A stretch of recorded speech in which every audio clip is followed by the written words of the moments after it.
first reaction, notable reaction to this challenge, the first attempted answer to this question, how do we found our knowledge in a more solid way, how do we provide knowledge with firmer grounds, firmer foundations, was offered by an Austrian philosopher, Ludwig Wittgenstein, in a booklet, a small book actually, published in German in 1921 with the title Logisch-philosophische Abhandlung.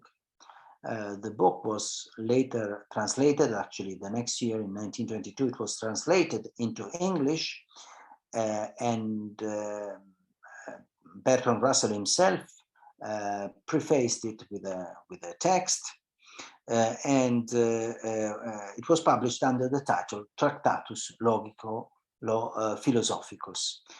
This title was suggested by Moore, a colleague of Russell's, who actually saw a kind of resemblance between the way the book was written and the structure of another famous book in the history of philosophy, namely Spinoza's Tractatus Ethico-Politicus. That's why the book had this title in the end. And indeed, the book is quite a peculiar one. It's not a standard philosophical text. It is made of a number of statements, and more precisely 7 chief or main statements numbered from 1 to 7, and followed each of these sentences, at least the first 6 of these statements or sentences, were commented by other statements, each of which had a specific number. So, for example, statement 1.1 is a comment on statement number 1. 1.01 is a comment on statement 1.1, and so on. So it's a very peculiar way of writing a philosophical book. Anyway, Wittgenstein's focus in the book is entirely on language. His idea, in order to, once again, to cope with the problem, how do we provide science with a more solid foundation, his idea to answer this question was to analyze the language of science. In Wittgenstein's eyes, science faced another revolution, so the edifice collapsed, because there were elements that came to be adopted by scientists, elements which were actually not, shouldn't pertain to science. They were included in the discourse of science, in the language of science, through the centuries that separate, let's say, the beginning of the 20th century from the first scientific revolutions in the 17th century. So they came to be part of science, but they were not actually pertaining to science. They were not science proper. This caused the structure of the edifice of science to corrode and eventually to collapse. So his idea was to purify, to come up with a cleaner version of the language of science, getting rid of all those elements that did not belong to scientific discourse. The model Wittgenstein presents is we may visualize it as a two-plane model. So there are 2 parallel planes. One of these planes is the world, the objects and the events in the world. The other plane, which is parallel to it, is the plane of language. The plane of language mirrors the world. One plane mirrors what happens on the other plane. How does it do that? Wittgenstein says objects in the plane of the world, in the plane of reality, are represented in the plane of language by nouns. And verbs represent in the plane of language the relationship among objects in the plane of the world. So we have objects and combinations of objects, or what Wittgenstein calls states of affairs, matters of facts, so to say, in the world, that are mirrored in the plane of language by sentences. So by uttering a sentence, we describe a possible state of affairs, a possible arrangement of objects on the plane of the world. And so we deal with the world by dealing with language. So we have sentences which describe possible state of affairs. So we need to focus on these sentences, because these sentences are only way to access the world, to access reality. We can only access reality through language. That's why he wants to focus on language and try to provide a cleaner version of language, a purer language for the scientific enterprise. Wittgenstein offers a classification of classifications of sentences or propositions, as he says. First of all, he divides all propositions in two groups. Propositions with a sense, meaning that these propositions can be either true or false, and propositions without a sense, meaning that these propositions cannot be said to be true or false. For example, there is a green bottle on my table is a proposition which can be true or false. It has a natural, what in logic is called a truth value. A truth value is the feature of a sentence obeying the possibility, of this sentence to be either true or false. Even if it's false, it's called the truth value of the sentence. Anyway, so there are sentences which can actually have a truth value, such as this. There's a green bottle or a thick book on my table right now. And there are sentences which cannot have a truth value. For example, there is a pink elephant flying over Pisa right now.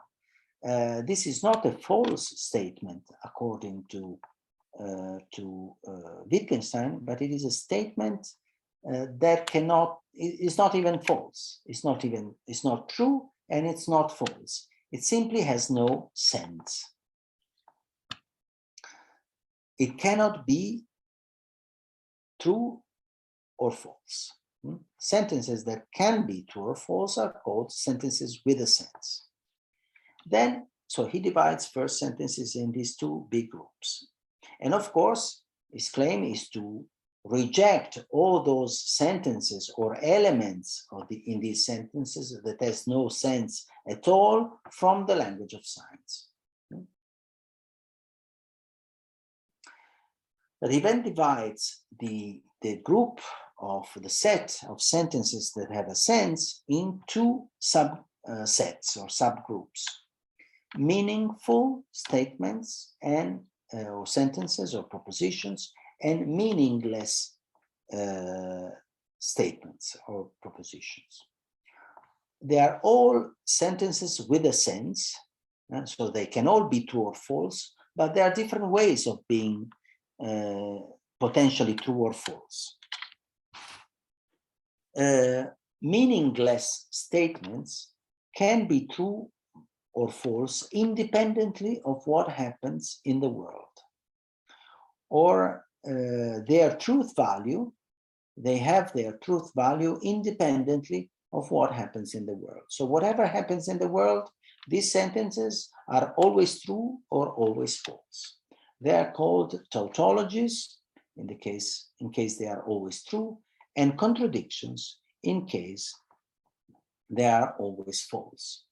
the totality of true propositions or true statements which are meaningless but have a sense is what Wittgenstein calls the realm of logic. So logic is made of sentences that can be true or false, so they have a sense, but they are meaningless. They don't have a meaning because they do not represent what actually happens in the world. Their truth value is independent from what actually happens.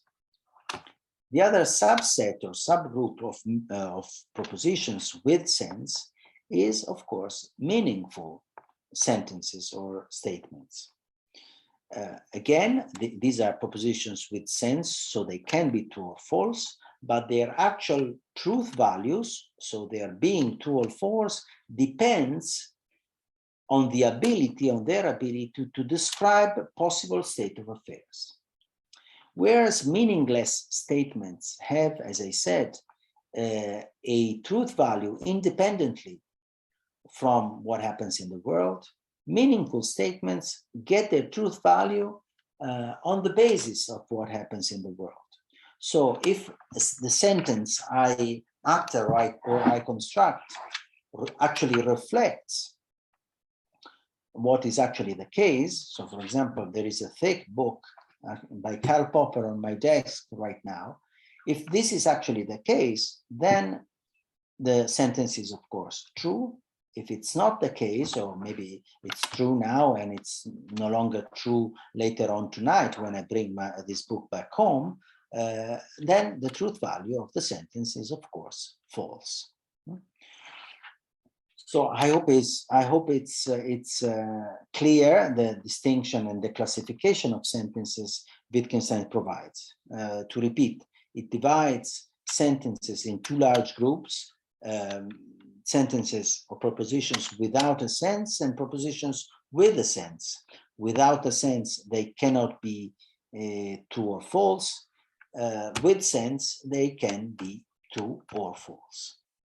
Then he divides further the propositions that can be true or false, a proposition with a sense, into meaningful and meaningless. Meaningless being those such as tautologies and contradictions that have their truth value independently of what happens in the world. They always have the same truth value, always true or always false, and propositions that acquire the truth value on the basis of what happens in the world. If they describe an actual state of affair, then their truth value is true, otherwise it's false.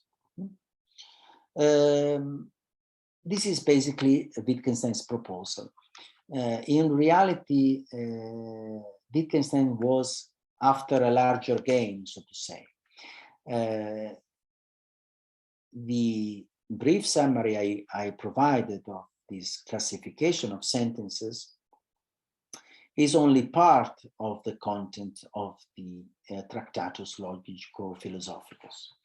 And indeed, it deals with the first 6 propositions in the book and all their corollaries and consequences described by further sentences. Indeed, there is a 7th proposition in the book, which is a very famous proposition. It says, whatever we cannot speak about, we must live in silence.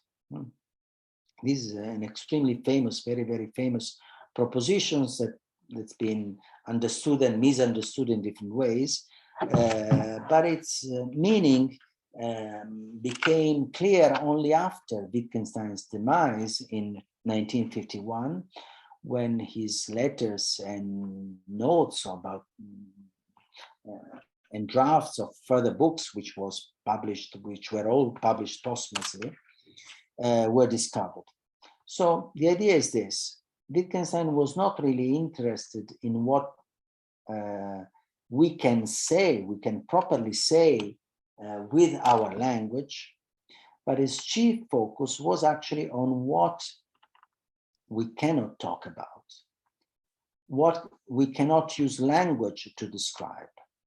it's a so-called mystic, which is the true, so to say, object of the Tractatus. So the idea of this mystic, Wittgenstein was really trying to discuss is like think of an object which is underneath a cloth. The cloth is very thick and we cannot see anything of what's beneath it. We cannot see the object. We have no idea of what kind of object the cloth covers. And still we are very interested in these objects. But we cannot lift the cloth. We cannot see what's beneath it. So Wittgenstein's idea, so of course in this visualization, what is beyond the cloth is what we cannot talk about, whereas what is before the cloth or above the cloth is what we can talk about in a proper way. So Wittgenstein's idea was to analyze what we can say, describe what we can describe in the most precise way, so as to make the cloth adhere, so to say, to the object closely. If we are very specific, if we are very rigorous about what we can say, about what we can talk about, then we can make the cloth covering our object adhere more closely to the object. Therefore, we may have a kind of vague idea of what lies beneath or beyond the cloth.